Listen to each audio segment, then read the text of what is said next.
BJP Telangana రాష్ట్ర అధ్యక్షుడు కిషన్ రెడ్డి మాట్లాడుతారు. లైవ్ చూద్దాం.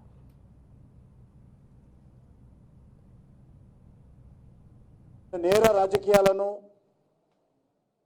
చీకటి వ్యాపారాలకు ప్రభుత్వం అండ కావాలి.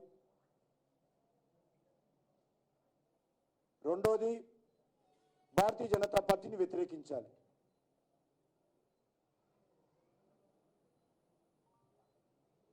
మనం చూస్తున్నాం, దేశమంతా అనేక సీట్లలో పోటీ చేస్తారు. కనీసం హైదరాబాద్లో కూడా పోటీ చేయరు. ఎందుకంటే గతంలో కేసీఆర్ మజ్లిస్ పార్టీ పోటీ చేసే సీట్లు తప్ప మిగతా అన్ని సీట్లలో పోటీ చేసేటువంటి బీఆర్ఎస్ అభ్యర్థులందరినీ సూట్ కేసులు ఇచ్చి నువ్వు దారుస్వాములలో కల్పించేవాడు. దారుస్వాములో కలిసి రాపో, ఇంకా ఆశీర్వాదం లేకావో, ఆయన కాళ్ళు పట్టుకో రూమ్లోకి పోగానే. బీఆర్ఎస్ పార్టీ ఓట్ల కోసం గత 10 సంవత్సరాలుగా మజ్లిస్ కాళ్ళ దగ్గర కూర్చొని సూట్ కేసులు ఇచ్చి దుర్మార్గపు రాజకీయాలు చేసింది. అధికారం కోసం ఓవైసీ బ్రదర్స్కు కేసీఆర్ కుటుంబ సభ్యులు బీఆర్ఎస్ నాయకులు వంగి వంగి సలాములు కొట్టేటోళ్ళు.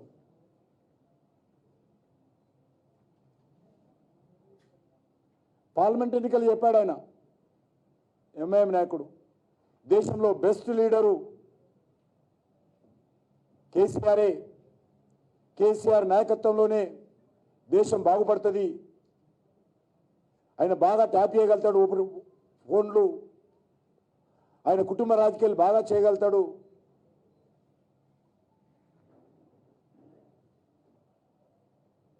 ఆయనైతే బాగా అవినీతి చేయగలుగుతాడు అని చెప్పి మెచ్చుకున్నాడు ఇన్ని రోజులు.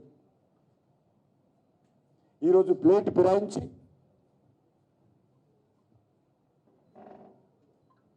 కాంగ్రెస్ అధికారంలో రాగానే దేశ్కి నేతను వదిలేసి,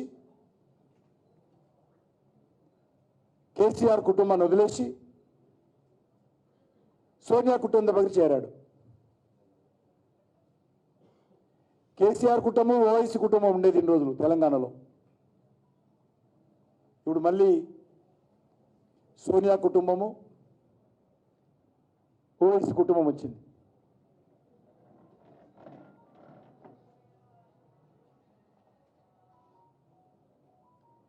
హైదరాబాద్ నగరంలో పాతపట్నంలో వందలాది బస్తీలు, హిందువుల బస్తీలు దౌర్జన్యంగా గూడ్నైజం చేసి, రౌడీజం చేసి, మత కళాలు ప్రేరేపించి వందలాది బస్తీలు ఖాళీ చేయించినటువంటి చరిత్ర మజ్లిస్ పార్టీది. అధికారంలో ఉండి గతంలో కాంగ్రెస్ పార్టీ అన్ని రకాలుగా కాంగ్రెస్ ప్రభుత్వం ఎంఐఎంకి అనుకూలంగా వివరించింది.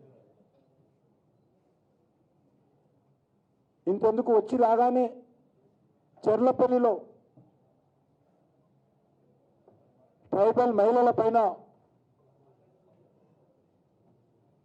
మజ్లిస్ గూండాలు దాడులు చేస్తే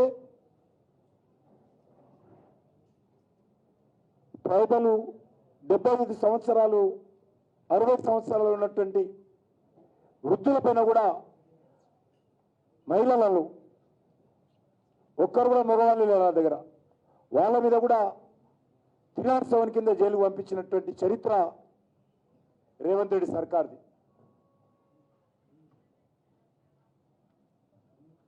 అంత దుర్మార్గంగా ఒక మహిళలైన విచక్షణ లేదు, గిరిజనైన విచక్షణ లేదు, కనీస సానుభూతి లేదు. రెక్కాడితే డొక్కాడనటువంటి వాళ్ళు హోలీ పండుగ చేసుకుంటే వాళ్ళ మీద దాడి చేసింది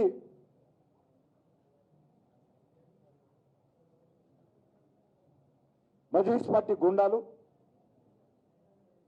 చెర్లపల్లి చంగిచర్ల స్లాట్ హౌస్లో మాఫియా గ్యాంగ్ అది. వాళ్ళు వీళ్ళ మీద దాడి చేసి మహిళలు ఆడుకుంటుంటే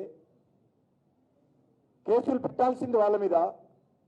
ఈ ప్రభుత్వము జస్ట్ మజ్లిస్ పార్టీకి భయపడి, మజ్లిస్ పార్టీని ప్రసన్నం చేసుకోవడం కోసం, మజ్లిస్ పార్టీని దగ్గర తీసుకోవడం కోసం చాలా ఆరోగ్యంగా కూడా బాగలేరు. వాళ్ళు బలహీనంగా ఉన్నారు. ఆడబిడ్డలు, తల్లులు. వాళ్ళ మీద పోలీసులకు ఏ రకంగా మనసు వచ్చిందో అర్థం కాలేదు. కొట్టింది వాళ్ళను, హాస్పిటల్కి వెళ్ళిన వాళ్ళు కాలు చేతులు ఇరిగిపోయినాయి. వాళ్ళవి కుట్లు పడ్డాయి. ఒక్కొక్క తల మీద 8 కుట్లు పడ్డాయి. కనీసము ఆ గాయాలు మానక ముందే 307 కేసులు పెట్టి జైలుకు పంపించి ఈరోజు మజ్లిస్ పార్టీ దగ్గర కావడం కోసము రేవంత్ రెడ్డి మొదలుపెట్టాడు. అంతేకాదు, లండన్లో ఏదో నది ఉందట. ఆ నదిలాగా మన మూసీ నది చేయాలని చెప్పి ఎంఐఎం ఎమ్మెల్యేను తీసుకొని పోయి అసదుద్దీన్